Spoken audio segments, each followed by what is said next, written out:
I would like to start out by saying that I've intentionally created this classroom diagram to focus on students' individual needs and maximize on student success.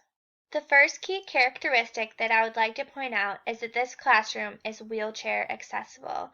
This is very important for students with limited mobility, and as you can see, I have created the desk in a pattern that allows students to move around the room with ease. The next area that I would like to point out is this bookshelf next to the door. This is where students' binders will be located, and these binders will contain student work, homework, projects, work ethic sheets, and so on. It is absolutely critical that these binders will never be moved to give students a sense of stability and consistency in the classroom. I've indicated music notes in this classroom diagram because music can be used as a transition and also play on students' multiple intelligences. With that being said, I've also included an array of windows and plants around the room to engage students that may prefer a naturalistic approach to learning. I've intentionally placed 2 rainbow tables at the front and at the back of the classroom for individual student data collection. This meaning running records, spelling tests, and so on. In the back of the classroom, I've created an area for students to work on computers and refine their motor control skills. I also will have an array of augmentative technology in this area. The back left corner of the classroom is for silent reading, as well as when students finish activities or work early, they may visit the sponge bookshelf where they will receive educational activities to work on.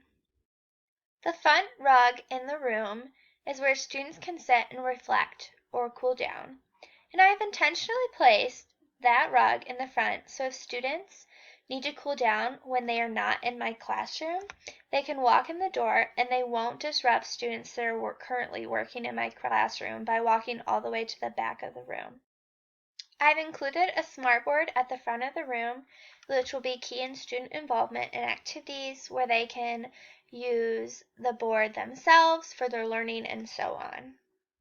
I also have included an array of areas that will be used for storage inside of the classroom for posters, extra binders, files would be located next to my desk and kept under lock and key. It's just to keep our classroom very organized and prepared for student learning. The last key characteristic that I would like to point out is that students definitely, it's all about maximizing student success. So I have created a classroom where students will be able to use preferential seating. And this back rainbow table is actually students with high chairs. These will be low tables. You can use bouncy balls, wiggle seats, etc. for students to just really feel at home inside of the classroom. As I've stated before, the reason I've created this classroom diagram is to really focus on individual student needs to maximize on student success.